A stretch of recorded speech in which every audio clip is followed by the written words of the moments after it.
Quand vous récupérez votre sujet, ne vous précipitez pas. Prenez le temps de parcourir rapidement les 3 exercices. Vous allez d'abord vous rendre compte que ce sont 3 thèmes que vous avez traités dans l'année. Ensuite, il va falloir vous organiser puisque vous pouvez choisir l'ordre dans lequel vous allez traiter ces 3 exercices. Néanmoins, je vous conseille de commencer par la synthèse, c'est-à-dire l'exercice 1 qui mêle à la fois des connaissances de physique-chimie et de SVT, souvent parce que c'est l'exercice qui vous pose le plus de problèmes. Il va falloir répondre à une problématique précise et cet exercice rapporte jusqu'à 8 points. Vous pouvez y passer 40 à 45 minutes, attention de ne pas trop dépasser, et si vous voyez qu'au bout de 40 minutes à peu près, vous n'avez pas terminé cet exercice, je vous conseille de rédiger votre conclusion, même une phrase de conclusion rapide, ce sera mieux que rien, et ensuite de passer aux autres exercices. Là encore, vous choisissez si vous commencez par la physique-chimie, l'exercice 2, ou par les SVT, l'exercice 3. Chacun de ces exercices rapporte jusqu'à 6 points, donc ne négligez pas le temps que vous y passez. Et puis enfin, je vous conseille de garder au moins 5 minutes pour relire votre copie. Soignez sa mise en forme, relevez si possible les fautes d'orthographe. C'est très bénéfique, ça peut rapporter des points. Alors, êtes-vous obligé de rédiger un brouillon? Ça n'est pas obligatoire pour les 3 exercices, mais il est fortement conseillé de faire un brouillon au moins pour la première partie, pour organiser vos idées. Et puis parce qu'on vous demande dans cet exercice de croiser les informations issues de différents documents.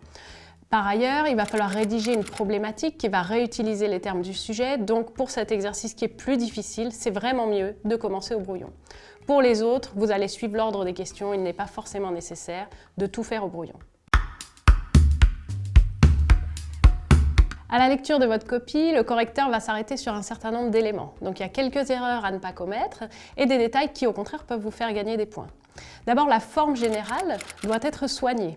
Soyez attentif à écrire clairement, écrire lisiblement, écrire suffisamment gros, sauter des lignes, en tout cas rendre le texte le plus clair possible.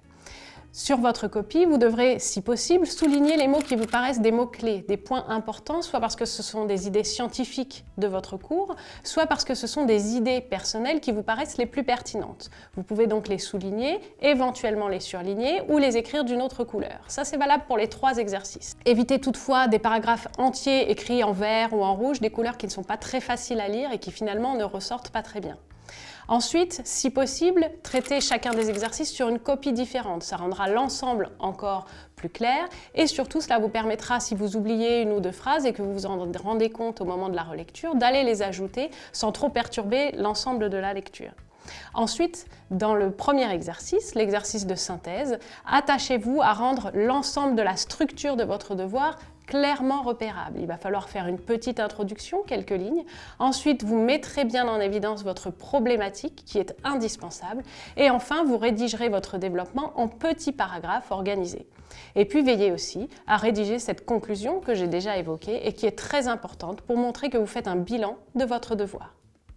Pour résumer dans cette synthèse, si vous avez répondu aux critères principaux, vous êtes assuré d'avoir au moins 4 points sur 8. Ces critères principaux, c'est d'abord un développement structuré qui démarre en reprenant la problématique et ensuite qui développe quelques idées scientifiques en réponse au sujet. Attention, il peut y avoir une forme imposée, par exemple écrire une lettre ou rédiger un article scientifique. Dans ce cas-là, cela rentre bien sûr dans les critères.